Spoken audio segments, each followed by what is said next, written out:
আসসালামু আলাইকুম রহমতুল্লাহ। সায়েন্স একাডেমিকে আপনাদেরকে স্বাগতম। আমরা আজকে একটি ভিডিও নিয়ে এসেছি কিভাবে আপনারা এইচএসসি পরীক্ষায় ভালো রেজাল্ট করতে পারবেন। আজকের ভিডিওটি দেখলে কিন্তু আপনারা বুঝতে পারবেন যে কোন টপিকগুলো পড়তে হবে, কোনগুলো বেশি গুরুত্বপূর্ণ। আপনারা স্ক্রিনে দেখতে পাচ্ছেন পিডিএফ আকারে আমি দিয়ে দিয়েছি, দুইটা পিডিএফ আছে।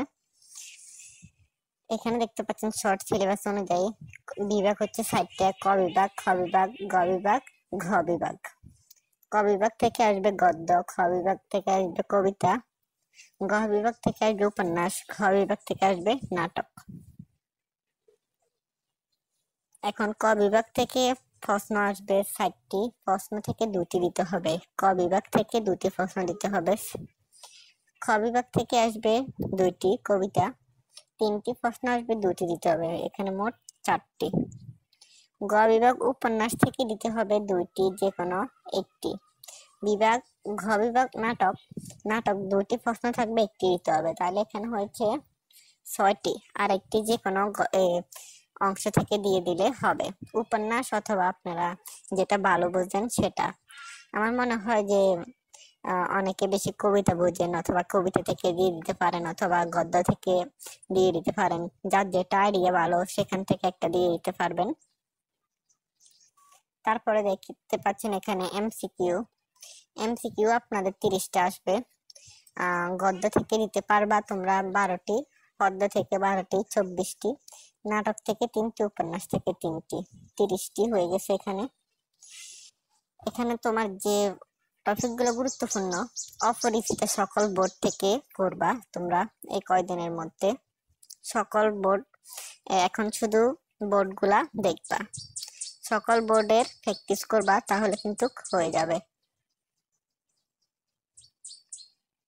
তারপর এখানে দেখতে পাচ্ছ বিলাসী, বিলাসী ঢাকা, চট্টগ্রাম, বরিশাল, দিনাজপুর, এগুলো সলভ করবা।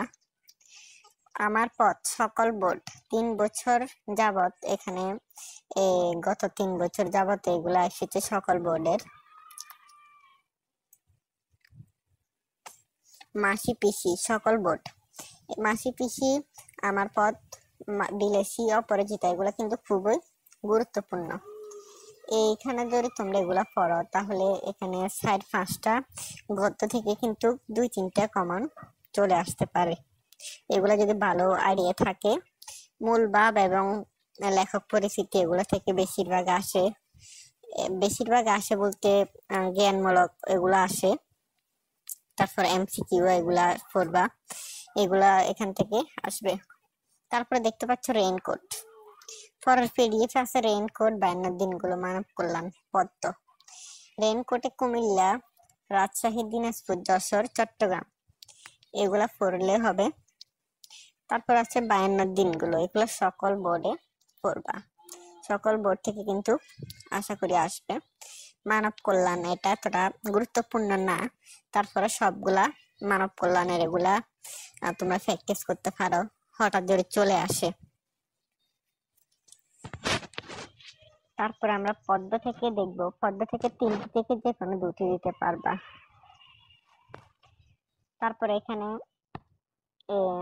18 বছর বয়স, এটা খুবই গুরুত্বপূর্ণ একটা কবিতা। 18 বছর বয়স, এটা যদি পড়ো, এখানে A+ একটা বই আছে, তোমরা চাইলে সেখান থেকে এই বইটি সংগ্রহ করতে পারো। না হলে তোমরা এগুলা যে ব্যাখ্যা, কবিতার ব্যাখ্যা, ওই যে 10 মিনিট স্কুল একটা গ্রুপ আছে, ওইখান থেকে সার্চ করবা 18 বছর বয়সের সাজেশন, তাহলে ওইখানে সুন্দরভাবে ব্যাখ্যা পেয়ে যাবে। তারপরে ফেব্রুয়ারি 1969, এটাও খুব গুরুত্বপূর্ণ।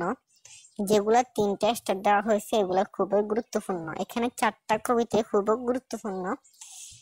সোনার তরী, এখান থেকে প্রশ্ন আসার সম্ভাবনা বেশি থাকে। বিগত বছরগুলোতে কিন্তু আমি যেটা লক্ষ্য করছি আসছে এগুলা থেকে। 18 বছর বয়স, ফেব্রুয়ারি 1969, সোনার তরী, প্রতিদান, এগুলা থেকে বেশিরভাগ প্রশ্ন এসে থাকে। তারপর এগুলো তোমরা একটু রিভাইজ দিতে পারো, যদি পড়ার ইচ্ছা থাকে তাহলে রিভিশন দিতে পারো, না হলে এগুলা থেকে কিন্তু পাবে। এখান থেকে আশা করি 2টা পেয়ে যাবে। তাহলে কবিতা গদ্য থেকে পেয়ে যাবে, আর পদ্য থেকে পেয়ে যাবে। আর রইল কি উপন্যাস। নাটক থেকে তোমরা একটা দিতে পারো, উপন্যাস থেকে একটা দিতে পারো। মসজিদ, ওই যেগুলা তোমার খুব গুরুত্বপূর্ণ এগুলা। তো আশা করি বেশি কথা বাড়াবো না। যদি ভিডিওটি ভালো লাগে থাকে তাহলে অবশ্যই একটি কমেন্ট করে জানাবা, চ্যানেলটি সাবস্ক্রাইব করে পাশে থাকা বেল আইকনটি বাজিয়ে দেবা। ধন্যবাদ।